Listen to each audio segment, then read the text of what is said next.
Just warning you. No worries, we'll kickstart now. So hi everyone, welcome to the final session of today's Enterprise Architecture Live event. Thank you so much for sticking around with us and joining us for the entire day. The discussions have been great, and Vishal Choksi from Nature's Organic is going to keep that momentum going. So I will hand it over to Vishal. He is just here for you guys. Perfect. So, Vishal, you are live and good to go. Great. Thanks, Isaac. Really appreciate it, and great to be with all of you here. So, welcome everyone, and thank you for joining me today. I'm the last session, so I'll be smooth, but hopefully deliver some impactful message that you can take away and really think about how you deliver this greater business outcome that's really underpinned through a resilient and a scalable architecture, which is empowered further by operating model. And I guess the theme here is transformation versus disruption or innovation, and how our architecture truly underpins to deliver to those objectives. And I'm really passionate about this topic, so I'm really keen to engage and learn and have this broader dialogue with all of you sometime in person. A little bit about me. So I'm based out of Melbourne. I love engaging with various stakeholders, which I've done over the last 20 years. I bring in a global perspective, working in different parts of the world, in America, in Europe, in Singapore, and more recently in Australia. And what I'm really excited about to talk to you about is how do we truly drive a sustainable innovation practice within an organization, as well as underpinned by architecture to deliver on those top line objectives. And how do we make sure that that's pragmatic and it delivers fundamental value to our businesses? I thought this is very important. Let's take a pause. We've all been frantically running around from calls to calls, and this picture really stuck with me here.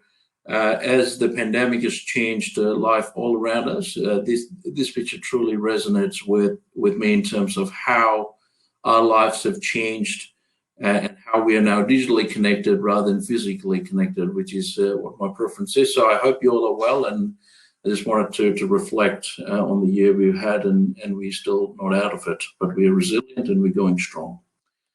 So over the next 20 to 25 minutes, guys, I'm going to go through over how we can empower others within your organization or within your team, and what tools, techniques, and approaches that we can apply to deliver that greater outcome, really coupled with delivering and enabling value streams, and to drive that continuous change successfully. So always start with at a broad level. So what we will cover today is around really understanding the business model, what the business is attempting to do within the market it's trying to find its space in. The other very important thing is, what are the experiences that the organization is trying to deliver, your organization is trying to deliver internally and externally. And very importantly, if you want to drive a bigger change within an organization, it is super important to understand what are the different community of practices.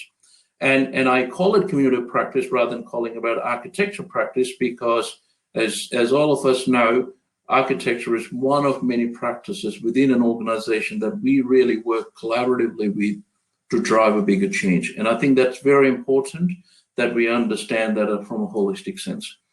The other thing that we as a community bring is really an outside-in perspective of what good looks like, and really understanding the market pressure that the business is under from a compliance, regulators, risk, governance perspective, in order to deliver those great experiences through different community of practice.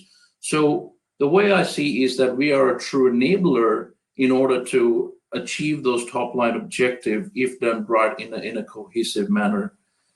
People are cornerstone, so there are a number of other ingredients that really place in order to drive that holistic outcome that we look for. And for value maximization, we're going to really focus on people, which are empowered by processes or governance structures or things, but people are the cornerstone at delivering to that strategy. So make sure that you keep those key ingredients in there. And really important is how do we bring, rather than just incremental change, which we can all do, and we'll talk a little bit about that, what incremental versus a transformation could look like, and what are the pros and cons. We got to start thinking about bringing our value in a creative way to drive that greater innovation and automation, right? As well as deliver a greater insights into data, which is underpinned by a resilient and a cost-effective digital infrastructure. Now, those ingredients put together starts to enable, we need to think of all those factors, and the way we go about doing this is let's not just go and talk about architecture. Let's understand what are the problems or what are the key challenges that the business is trying to drive. Bring in a different perspective of how it can be done better through perhaps applying product management philosophy. Means I can talk about product management for days and how it really empowers teams in order to deliver on a greater outcome with common set of reusable architecture components. And really start to form that operating model, agile or non-agile, whatever works for the organization, but make sure that it truly is aligned with the clear intent you want to try to drive forward within the organization. And those three things are continuous. I do want to emphasize that think of this as holistically, we certainly would be able to deliver on a multi-year strategy and a roadmap which is truly aligned to those model and experience objectives, with constant incremental value being delivered with a flexible and a resilient operating model. So I see those things as more an outcome of the real understanding we've gathered from holistically across the organization. And this is very important, and I hope I provide you certain tools and thought process or thought bubbles that you can take away and say, okay, well, how does this apply within my organization? Because talking to many businesses, we're all at a different scale, we are all working a different way, and we've got our own internal mechanics that we've got to go through. Okay, so I want to take a pause again and really bring in to think about, is strategic thinking or design processes really necessary when I'm trying to produce a architectural viewpoint that underpins a strategy over many years? Do you think it's necessary? That's a question that you can think about, and I welcome you putting some comments in chat and interacting. If you think it's important, if so, why? It would be great to hear.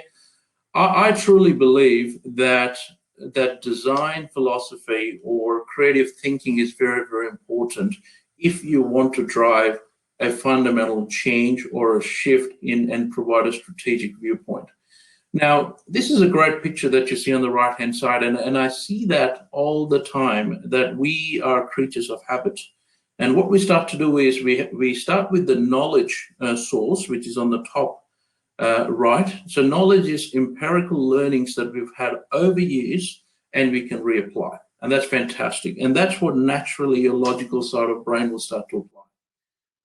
We got to start to shift. If you want to bring a larger change, we got to bring in certain design philosophies, and I mean design philosophies in many different ways, to create that inspiration in order to deliver an innovative or a creative strategic viewpoint that we want our organizations to buy into. And that's very important. And if you do that well, you are certainly leading with a different outcome than just coming with an empirical knowledge to say, this is what I've done, this is what I understand, and this is how it should be. Here are some examples where other architects around the world using the same method has come up with remarkable outcomes and has disrupted and innovated within their own industry. So I think there's some learnings here. I want you to take a pause and think whether that applies to what you're doing, And just to continue from that specific thread previously,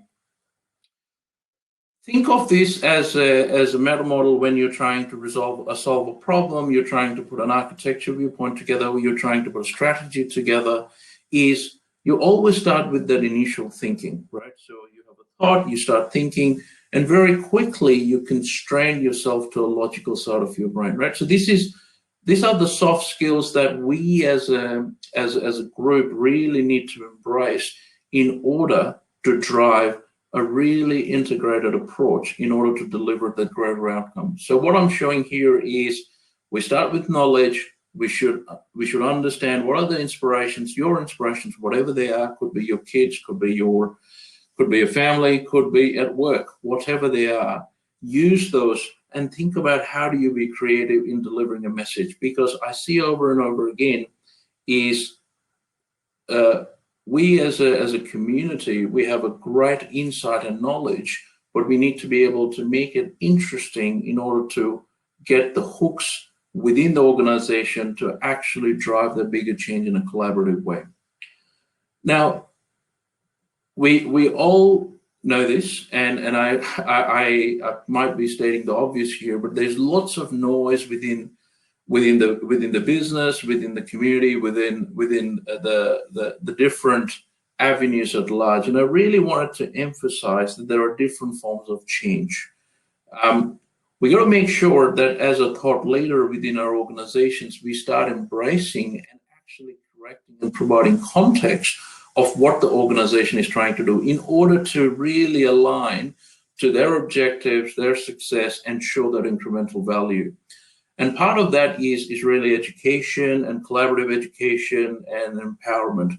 So if the organization is talking about anything on the left three sides, they're really talking about incremental efficiency. We're not talking about fundamental transformation. We're just saying, look, we want to be efficient and we want to make lots of changes in our organization to drive operational excellence, or to be more efficient in how we do something today, tomorrow, right? Make it very, very clear that that's more an efficiency-based change that we are trying to drive. On the right-hand side, though, and I hope that while we deliver a lot of value towards the left-hand side, we start to really engage with the business on how do we bring disruption and true transformation in the business. So those are the right-hand side things where you need to start thinking about as from an emerging trends, emerging technology, emerging options you've got now to solve complex problems, but to actually grow revenue or to further align to that greater objective or to drive some greater outcomes quicker and easier. All in all, we need to make sure that are we trying to disrupt or are we trying to be efficient, and make sure that your stakeholders truly understand.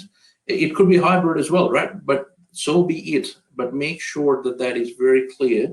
What form of change is the organization trying to drive? Because now you've created a common ground so that you can have better emotional conversation or crucial conversations within your stakeholders community because you're aligned on the same objectives. Now, let me also provide you another toolkit to think about here is if you're trying to deliver on a strategic transformation within an organization over multi-years or incrementally over, and let's not use multi-years. I like to use near-term, mid-term, long-term horizons. Timings is based on your appetite to change as an organization. We got to start to think about, again, thinking holistically and bringing in critical thinking by looking at different layers of transformation. And it's very important that we empower others as well as our teams to deliver on that larger objective. So I absolutely encourage you, if you're not clear on your business model, what are the motivation for the business? What are the contexts that business operates in? What are the partners? What are the external factors? Make sure that you take a little bit of an action for yourself to go and actually build out a business model canvas of your own business. And it will give you a terrific bird's eye view insight to have this meaningful dialogue in order to empower different community of practice. So all of a sudden you've changed the context, and you're starting to empower by saying, this is where our business is at, these are some of the critical gaps, this is where we are trying to go, and this is what our core business model from a cost, revenue, and risk and strategy looks like. Now let's underpin with different community of practice and understand where each of these stakeholders are in their journey.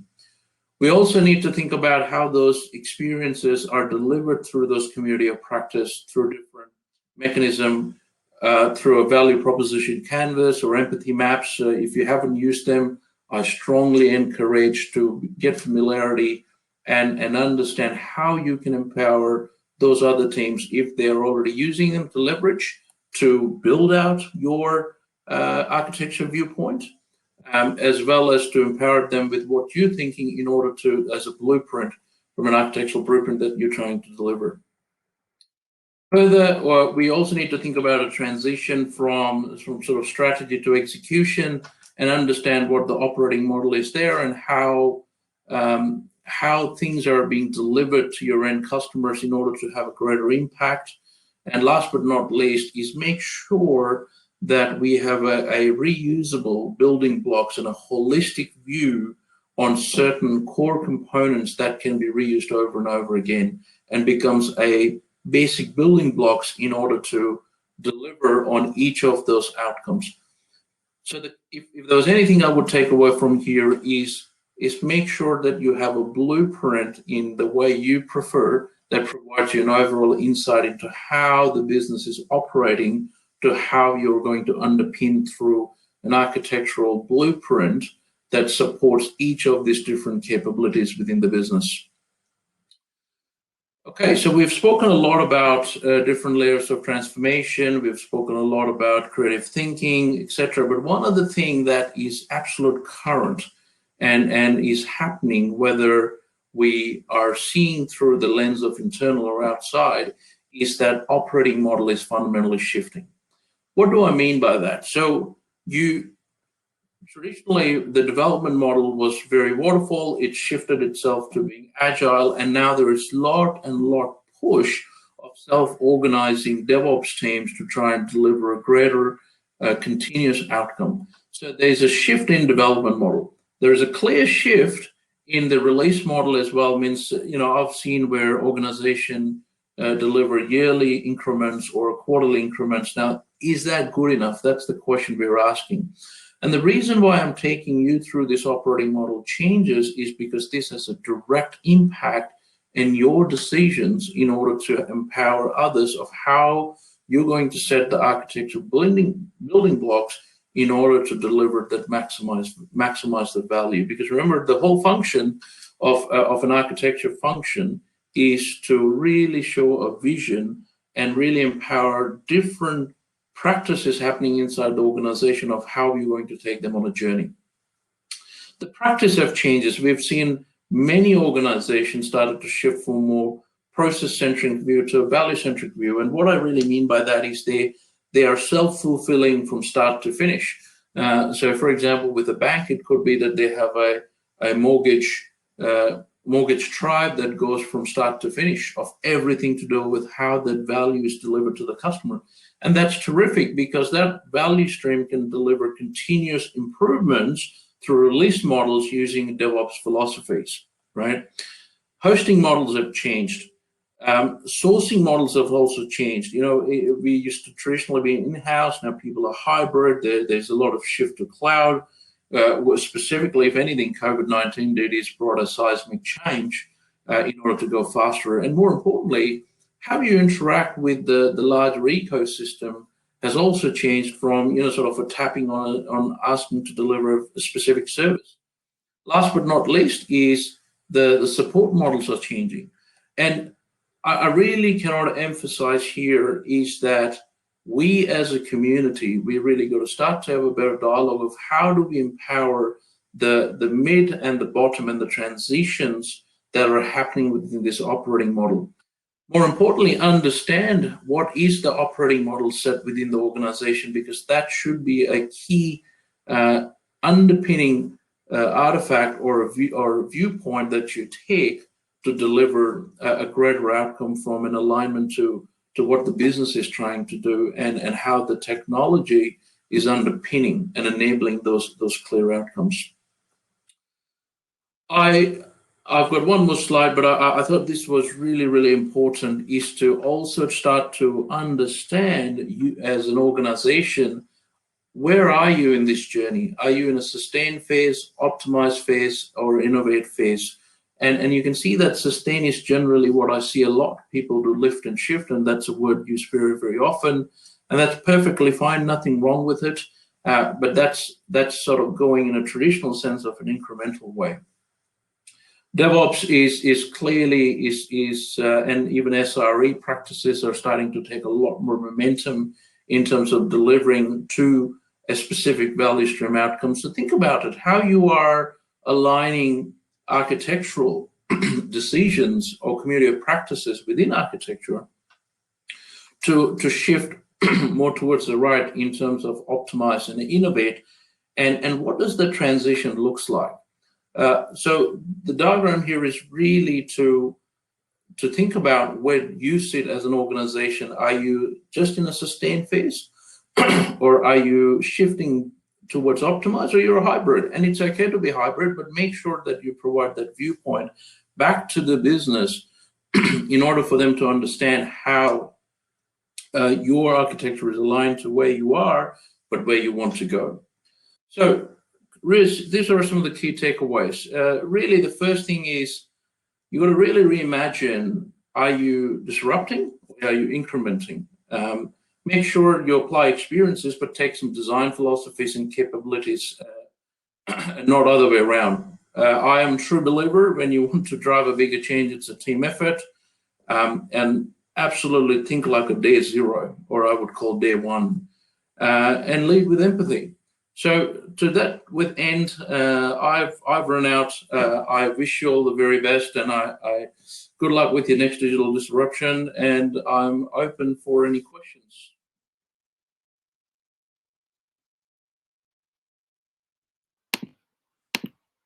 Over to you, Isaac. Thanks, Vishal. That was fantastic.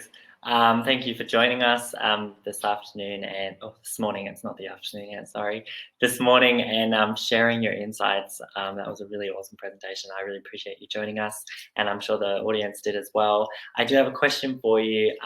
Considering the changes that have happened to operating environments in the last 12 months, how do you see the role of the EA advancing further? What do you predict the role of the EA will look like in another 12 months? Well, that's a really great question, and also a not a one size fits all answer either, because it really depends. If anything we've learned from COVID, or at least last 12 months, is the pace of change and the rate of change, and the appetite to bring in different forms of capabilities into organization has increased. And I've seen firsthand some large seismic changes, I would say probably 4 or 5 years changes in 12 months. Now, if you think from an EA perspective, it makes it very, very challenging, because we are designed to generally work more pragmatically, work more holistically, think about where the investment decisions are, build out a horizon or a roadmap. But I'm always a viewpoint that our roadmaps are living documents and our blueprints are living documents. And if you are not going back to your business, if you've got an architectural review board or a design authority or things like that in your business, I strongly recommend first to go and set them up. And if they do exist, then make sure that you are always showing your investments, your portfolio and programs running, as well as where you are in the journey of that architectural journey. So that's very important. So that to me is a hygiene and a baseline that should happen, and you must have it.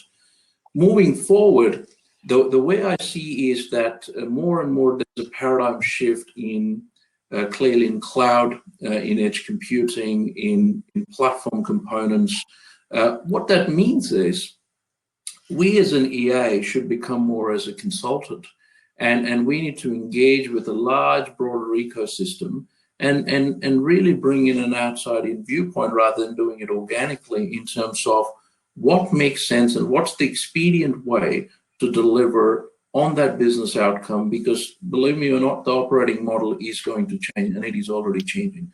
So my only thing over the next 12 months that if I could encourage everyone to consider and think about is engage with your existing and a broader ecosystem, really expand your horizon in terms of what's disrupting and what disruption is actually coming, and plan it in your roadmap and take it back to your architectural review boards or your design authority and say, guys, this is where we're at, this is what we're doing, but we need to start to plan for some of these futuristic goals and get some sponsorship.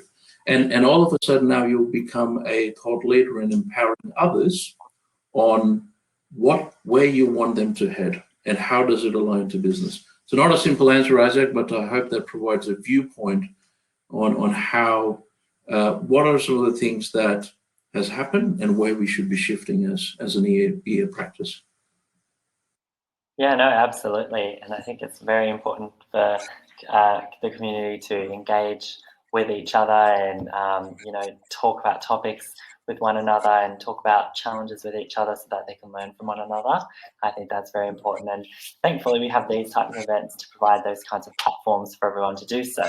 So, Vishal, thank you once again for joining us this morning and presenting and sharing your insights and thoughts and experiences. It's always very valuable and great to have you involved in our event. So thank you so much for joining us. No, my pleasure, and I look forward to connecting with you all and having a sparring debate. Like Isaac said, I love sparring debates and different point of view, and collectively we can certainly make a bigger change.